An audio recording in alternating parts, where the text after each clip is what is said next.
This is Legacy Battle. Make sure you hit that subscribe button. I am Mike Williams, creator of Legacy Battle. My panelist joining me tonight for the Gridiron Battle Zone, Brian King.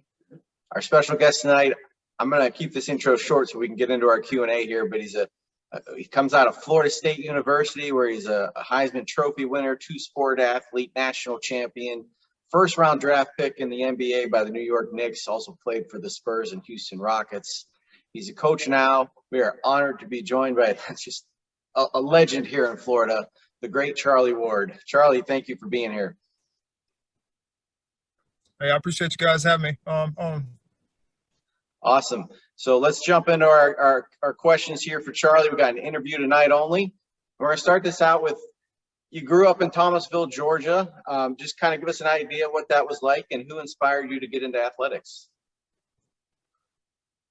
Well, I grew up, as mentioned, in Thomasville, Georgia, and I was an athlete from a little kid, as long as I can remember. I enjoyed throwing a basketball or throwing any kind of ball. I made everything into a ball. I dribbled without a basketball. Everything was a jump cut. So I was just, in everything I made a hoop. I just enjoyed it. And I had a gift that God blessed me with, great hand-eye coordination. And so it was just something that from a long time early on, I enjoyed doing, and it came natural to me. So that's kind of, and my dad was a coach, so I grew up in a household where, sports was always on. I was always going to games or around it in some form of fashion. So that's something I enjoy doing. Nice. Well, Charlie, your 1993 season was truly remarkable. Still the fourth highest winning margin of votes in Heisman Trophy history. How were you able to bring your game to such a high level? Well, it helps to have good players and be on a good team. That's for sure. I was just one of whatever the number was that played each and every Saturday. And, I just did my part. So for me, most times, or for anyone, most times the quarterback gets most of the glory if the team is successful. And so if the quarterback is doing his job, that means that everyone else is doing their job. And so I was grateful to be able to be on a team that I was surrounded with great players. We worked together beautifully, and and you also need to have good quality coaches, which we were blessed to have. My 5 years, I pretty much had the same staff. As far as offense scheme, we did change up the scheme.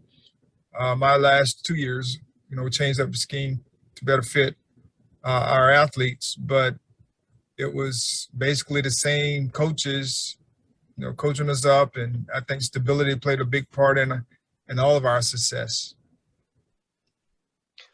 So we did a prior show with Coach Mike Nolan where we debated the greatest college coaches of all time.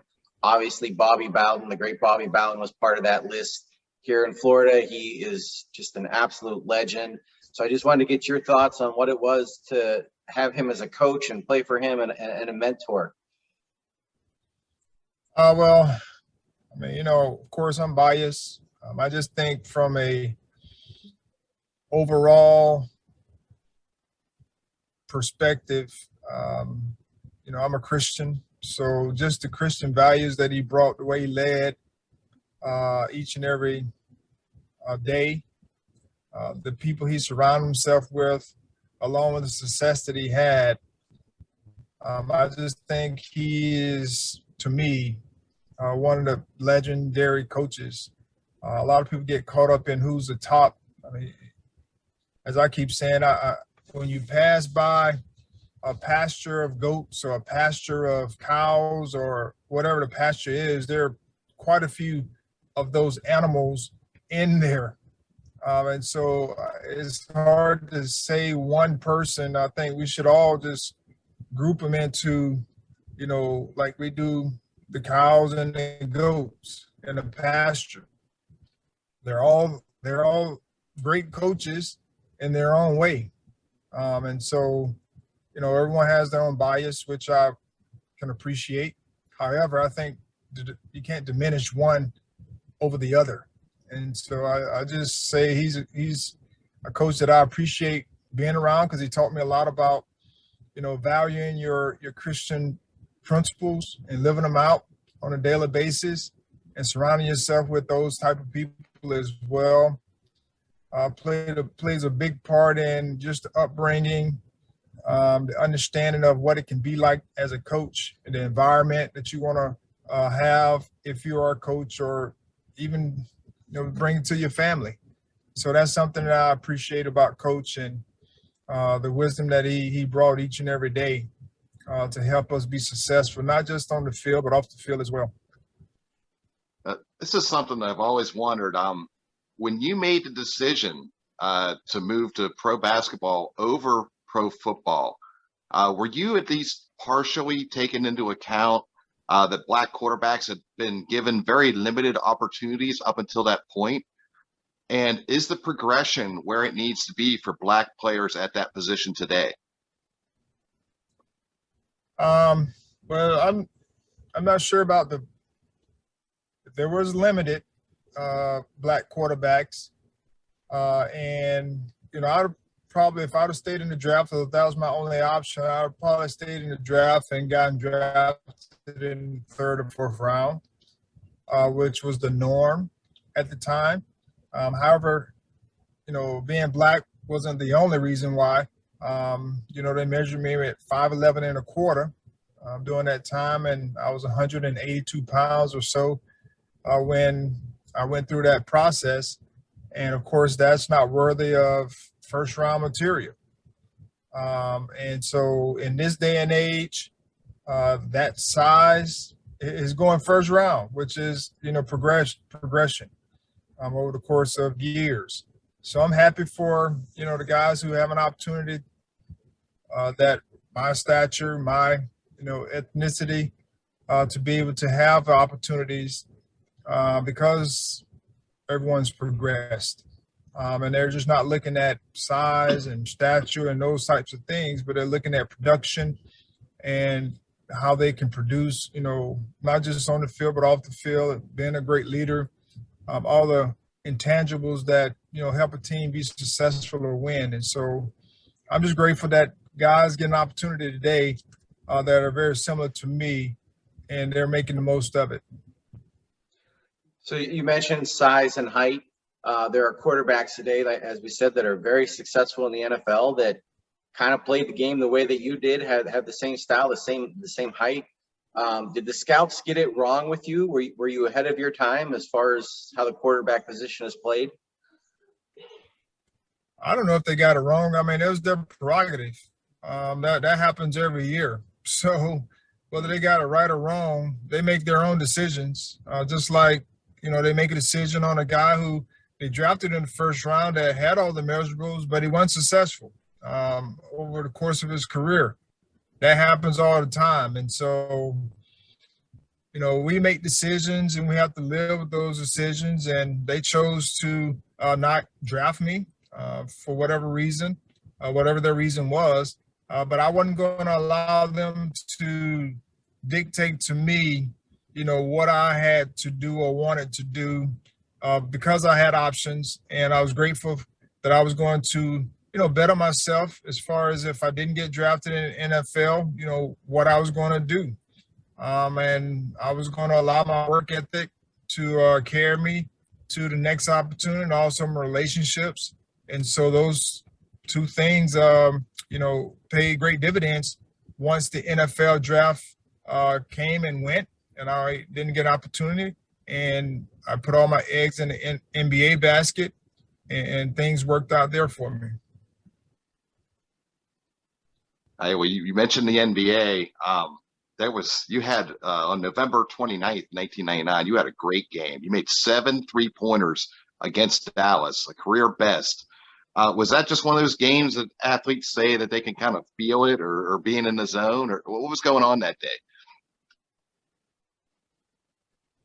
I don't remember that game, but I appreciate you bringing it back up, though. But if I had to guess, making that many 3-pointers meant that I was doing my job, which was giving the ball to the guys who could score and getting an opportunity to where I could, make those shots. And so, that's what I developed into. I didn't come in as a 3-point shooter. I worked and developed into that type of player to be able to space the floor. And I was grateful for, Coach Van Gundy taking the time to help me develop those skills over the course of my years there with the New York Knicks. And that was something that, I was grateful for. But I guess if you make that many, that means that you made a few early and you kept feeling good and it kept going in. So, and at that time, I was in a prove me state, meaning people didn't take me serious about shooting a 3-point shot. So I was grateful that they tried me. So you're currently ranked #1 all time in the NBA playoffs for steal percentage. So you had excellent numbers in college for steals and the regular season in the NBA as well. Defense takes hard work. I mean, was that something that you worked on all the time, or just being able to steal come naturally for you? Well, I was a guy that anticipated well, whether that's in college, pros. That's something I took pride in, doing the little small things. I wasn't going to be the leading scorer every night. Probably wouldn't have the most rebounds, but I wanted to do my part. And so being a great anticipator means that, when the ball is on the floor or when people are around you dribbling, they have to be aware. And I think that's something that made my name. One of the things I made my name on in the league was, being able to anticipate and make the right decisions when it came to, stealing the basketball. Over the years, you stayed very close with Seminoles football. Can you tell us what FSU needs to do to return to its former glory? And is Coach Norville, is he the right man for the job? Well, Coach Norville, and since he's been here, he's established some great principles, things that will be that will help FSU football win long term. And his foundation has been established, and now you're starting to see some of the fruit going into, I think this is his 4th year. And so hopefully we can, as I mentioned about stability, that plays a big part in success. And, regardless of what it is, business, teams, when you have instability in leadership, you're not going to be very good. I don't care who you are. And I think for us, he's the right guy to be able to lead us because he's got the necessary support needed from administration. And he's bringing in the right right type of players to be able to, move the team forward progressively each and every year. And so that's all we can ask for at this point. I think the time will come where we will be back in the mix. They're getting the right players. They're putting in the right processes. And those are the things that normally championships are built on. So my final question tonight, you were recently named the All Big Ben Coach of the Year for the 2nd consecutive season. You led Florida High to a Class A 3A championship. Congratulations on all of that. Can you just describe your experience a little bit as head coach at the high school level? Well, again, I've been blessed to have a good support system. some quality players that are bought into what we've worked to try to establish. Our processes has been the same from day one. We've improved them a little bit around what we feel can help us be successful on the court and also off the court. We're helping kids get to college, which is the biggest key. And if they don't go to college, we want them to at least know and understand what being a productive citizen is about. Putting those processes in place, being a good teammate, work ethic, discipline, all those things play a big part in the success of someone long term. And so, that's what we're doing. Like I say, and if you're going to win and win big, you have to have the support from administration, from the parents, and you have to have good student athletes that are willing to be coachable. And as coaches, we have to be willing to change and adapt to each team. And so I've been blessed to have a good staff that we hold each other accountable. The players are starting to hold each other accountable, and you're starting to see, some great fruit. And but the process to me is the biggest key to, winning. And even if you lose, the process is always going to be the best teacher long term. So we'll get you out of here with this question. We love talking about charities on this show. Would you like to share with us about the Charles and Tanya Ward Family Foundation and what they're all about? Our family foundation is essentially we're partnering with youth organizations to help move the needle, whatever, the needle forward in pursuing and helping our great leaders develop as youngsters. And so we just did a father kids basketball clinic on Father's Day, which was a huge success for the dads and the kids who were involved. It was more of a workout, but they also got some life skills, some life messages from our life coaches. And, we partner with Young Life and FCA, and our daughter, she's done some charity work that we've also worked to help her raise funds for I-9 sports for families who may not be able to afford the opportunity, and also for orchestra, Javassier Orchestra, that she was a part of for those families or kids that may not have the resources. She helped raise funds for them as well, so they can have that opportunity. So, that's our main mission and goals, to help support young youth organizations. Along with, we've done some disaster relief work since we're here, as you all know, since we're here in Florida. That's prevalent with hurricanes and tornadoes and all those types of things. And so we're grateful that we're able to do that through our foundation. Make sure you get online and check out that foundation. We want to thank the college legend, great NBA player, arguably the greatest athlete in the state of Florida history, Charlie Ward. Thank you so much for coming on. I appreciate you guys having me on. Awesome. Everybody, make sure you hit that subscribe button. We'll see you next time. Have a great night.